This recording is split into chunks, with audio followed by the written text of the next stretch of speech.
Hello traders, आज की इस वीडियो में हम कॉम्प्रिहेंसिवली बात करेंगे पीई रेशियो की। क्योंकि आप कभी भी कोई स्टॉक या शेयर देखते होंगे तो आपके मन में सबसे पहले ये सवाल आता होगा कि क्या ये स्टॉक सस्ता है या महंगा, क्या हमें इस प्राइस पर लेना चाहिए या नहीं। तो वो हम कैसे डिसाइड करेंगे? वो हम डिसाइड करेंगे उसकी वैल्यूएशन से कि वो अंडर वैल्यूड है या ओवर वैल्यूड या फेयरली वैल्यूड। और वो कैसे पता चलेगा कि कोई शेयर, कोई स्टॉक अंडर वैल्यूड है, ओवर वैल्यूड है? वो पता चलता है उसके पीई रेशियो से। तो इस वीडियो में हम पी रेशियो के बारे में बात करेंगे। उसका एक तरह से बेसिक इंट्रोडक्शन देखेंगे, उसके पीछे की क्या मैथ है, क्या कैसे उसको कैलकुलेट करते हैं, कितने टाइप के पी रेशियो होते हैं वो देखेंगे, क्या हमेशा जो हाई पी होता है वो ख़राब भी होता है वो समझेंगे, पी कितना यूज़फुल है एंड क्या उसकी लिमिटेशन है वो भी देखेंगे, और इसके हमें क्या कंक्लूजन निकलता है वो भी हम इसको समझेंगे। तो अभी अगर हम चलें पहले स्लाइड पर, यहाँ पर हम देखें what is P ratio. P ratio क्या है? बेसिकली पी रेशियो का मतलब है price to earning ratio.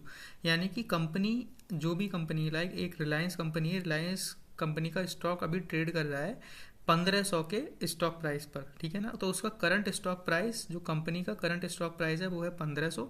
And अगर मान लीजिए कि उसका ईपीएस, अर्निंग पर शेयर, है 100 रुपये, तो 1500 को अगर आप 100 से डिवाइड कर दोगे तो उसका पीई रेशियो निकल के आ जाएगा 15, है ना। 1500 अपॉन 100, तो 15 निकल कर आ जाएगा। तो पीई रेशियो हम क्यों यूज़ करते हैं? पीई रेशियो हम यूज़ करते हैं ताकि हम पता कर सकें कि कंपनी की वैल्यूएशन क्या है, कि कंपनी अभी एक तरह से ओवर वैल्यूड है, अंडर वैल्यूड है, या फिर फेयरली वैल्यूड है। तो यहाँ पर इन्वेस्टर जो है पी रेशियो को यूज़ करते हैं मार्केट ट्रेंड और इन्वेस्टर के सेंटिमेंट्स को भी समझने के लिए।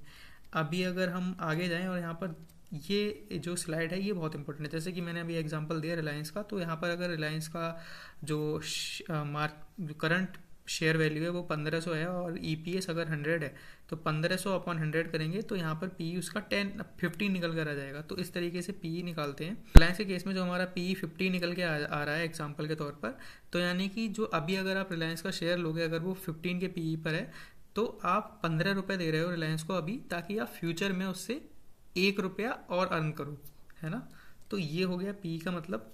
अभी यहाँ पर अगर हम आगे जाएंगे और यहाँ पर दो तरीके के पी होते हैं, trailing P and forward P. Trailing P हमारे कंपनी की पिछले 12 महीनों की, पास्ट 12 मंथ्स की परफॉर्मेंस बताता है। फॉरवर्ड पी को एक तरह से ये समझिए कि मैनेजमेंट एक तरह से एनालिसिस करता है और बताता है कि उसके आने वाले क्वार्टर में इतनी सेल्स होंगी, इतने प्रॉफिट होंगे, एंड उसके बेसिस पर जो प्रॉफिट, ईपीएस और सेल्स की जो कैलकुलेशन होती है, उसके बेसिस पर जब हम पी कैलकुलेट करते हैं तो वो हो जाता है forward P.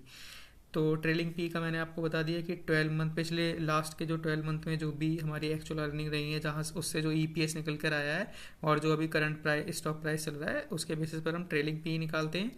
And forward P, जैसा कि मैंने आपको बताया कि उसमें जो भी एनालिसिस करते हैं, एंड एनालिसिस और प्रोजेक्शन करते हैं फ्यूचर अर्निंग्स के, और वहाँ से जो हमें ईपीएस निकल कर आता है और उससे जब हम कैलकुलेट करेंगे तो वो फॉरवर्ड पी होगा।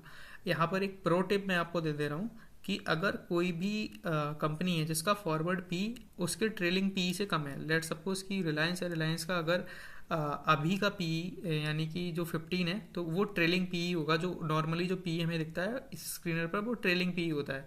तो अगर 15 है एंड जो उसका फॉरवर्ड पी अगर 12 दिख रहा है, 11 दिख रहा है या 13 दिख रहा है, तो इसका मतलब है कि रिलायंस की आने वाले टाइम में सेल्स बढ़ने वाली है, ग्रोथ बढ़ने वाली है, कंपनी बहुत तेज़ी से ग्रो करने वाली है, और कंपनी का जब कंपनी में ग्रोथ होगी, मार्जिन इंप्रूव होंगे, तो वो अच्छा परफॉर्मेंस भी देगी स्टॉक मार्केट में। दूसरी बात आ जाती है कि इज़ हाई ऑलवेज बैड, मतलब हाई पी क्या हमेशा ख़राब होता है? तो ऐसा नहीं है। अगर हम कुछ एग्जांपल देखें हिस्ट्री में, तो 2009 में, 2009-8 में जो फाइनेंशियल क्राइसिस आया था, उसमें जो S&P 500, जो एक तरह से अमेरिका का एक इंडेक्स है, वहाँ पर जो उसका पी था वो 122 तक चला गया था। वो इसलिए चला गया था कि फाइनेंशियल क्राइसिस के बाद जो कंपनी की अर्निंग्स थी वो बहुत सडनली बहुत नीचे चली गई। जब अर्निंग नीचे चली गई, यानी कि ईपीएस कम हो गया और स्टॉक प्राइस भी कम हुआ था, लेकिन स्टॉक प्राइस उसके कंपैरिजन में इतना ज़्यादा कम नहीं हुआ। ये तो पूरे इंडेक्स की बात हो रही है। तो जब अर्निंग्स कम हो गई तो जो डिवीजन वाला फैक्टर था वो कम हो गया और उसकी वजह से पी बहुत ज़्यादा बढ़ गया। वहीं 1949 में पी ने लो हिट करा था 6 का। तो ये मतलब मार्केट की, जो स्टॉक मार्केट की साइकिल्स होंगी, अर्निंग्स की साइकिल होगी, उस पर भी डिपेंड करता है। तो यहाँ पर लिखा है एवर चेंजिंग रेशियो, मतलब ये कोई फिक्स्ड रेशियो नहीं है, ये चेंज होता रहता है। तो हमें क्या करना है कि हमें हिस्टोरिकल कॉन्टेक्स्ट को समझना है अपने, और इन्वेस्टमेंट जहाँ पे हम कर रहे हैं उस बिजनेस को समझना है, उसके कॉन्टेक्स्ट को समझना है, और उसके बेसिस पर डिसीजन लेना है कि हमें इन्वेस्ट करना है या नहीं। दूसरा, पी रेशियो जब भी हम कंपैरिजन करेंगे तो यहाँ पर जैसे ये 1, 2 और 3 पॉइंट्स मेंशन है, तो 1 में मेंशन है apples to apple, and second में उसका एग्जांपल दे रखा है। एप्पल्स टू एप्पल्स का मतलब है कि जिस तरह की कंपनी है, मतलब अगर एक सॉफ्टवेयर कंपनी है लाइक टीसीएस, तो उसका कंपैरिजन आप इन्फोसिस से करोगे, लेकिन अगर जो कंपनी है ऑटोमोबाइल कंपनी है लाइक टाटा मोटर्स, तो उसका कंपैरिजन आप बजाज ऑटो, हुंडई से करोगे, ऐसा नहीं करोगे। अगर आपने किसी कोई बैंक है लाइक बैंक ऑफ बड़ौदा है, उसका कंपैरिजन आप टीसीएस से कर रहे हो, तो वो बिल्कुल ही अलग कंपैरिजन हो जाएगा, वो एप्पल्स टू ऑरेंजेस कंपैरिजन हो जाएगा कि आप सेब को ऑरेंज से कंपेयर कर रहे हो, और वहाँ पर आपका इन्वेस्टमेंट जो डिसीजन होगा वो बिल्कुल ही बेकार होगा। तो यहाँ पर वही समझाने की कोशिश की है कि जो टेक कंपनी है उसको टेलीकॉम कंपनी से नहीं कर सकते, क्योंकि क्या होता है कि जो भी कंपनी होती है ना, लाइक आईटी सेक्टर की कोई कंपनी है, तो आईटी सेक्टर का पूरा एक मीडियन पीई मिलेगा। जैसे कि स्क्रीनर.com की जब वेबसाइट पर जाओगे आप, तो आईटी सेक्टर की किसी भी कंपनी को खोलेगे, उसके पीयर सेक्शन में जाओगे तो वहाँ पर आपको मीडियन पीई दिखेगा। एंड अगर आप लेट सपोज कि इंफोसिस की एनालिसिस कर रहे हो पीई की, तो अगर इंफोसिस का पी उस मीडियन पी से कम है तो इंफोसिस अंडर वैल्यूड हो जाएगी, और अगर इंफोसिस का पी उस पी से ज़्यादा है तो इंफोसिस ओवर वैल्यूड हो जाएगी, एंड उसके अराउंड अराउंड है, उसके आसपास है, तो इंफोसिस को हम फेयरली वैल्यूड कहेंगे, है ना। दूसरा है कि यूज़फुल और क्या इसके लिमिटेशन है। तो पी में क्या होता है, अगर किसी कंपनी ने बहुत ज़्यादा डेट ले रखा है तो पी उसको फैक्टर इन नहीं करता है ना, उसमें क्या क्या रिस्क हैं वो भी पी से नहीं पता चलता है हमें। दूसरा, उसमें कितनी ग्रोथ आने वाली है या फिर ग्रोथ जाने वाली है, उस वो भी चीज़ें हमें पी से पता नहीं चलती हैं। तो उसके लिए जो रेशियो होता है वो पैग रेशियो होता है, तो इसके लिए हमें दूसरी वीडियो बनाएंगे और उसमें कवर करेंगे इसको। एंड यहाँ पर आ जाता है कि अगर कोई कंपनी है जो कंपनी लॉस कर रही है, उसका नेट प्रॉफिट जीरो है, तो वहाँ पर पी एप्लीकेबल नहीं होगा। उस केस में हमें कुछ अलग रेशियोज देखने पड़ेंगे, जैसे कि प्राइस टू सेल्स रेशियो और price to book value ratio.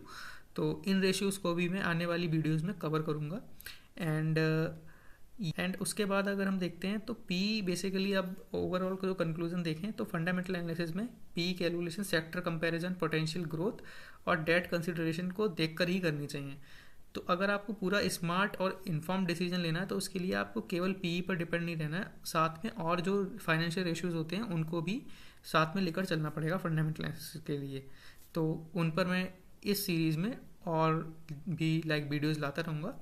तो अगर आपको बिना किसी नॉनसेंस जो मैंने इसमें नहीं की और आपको मेरी वीडियो अच्छी लगी हो तो चैनल को सब्सक्राइब करें, वीडियो को लाइक करें, एंड ऐसे ही हमें सपोर्ट करते रहें। Thank you.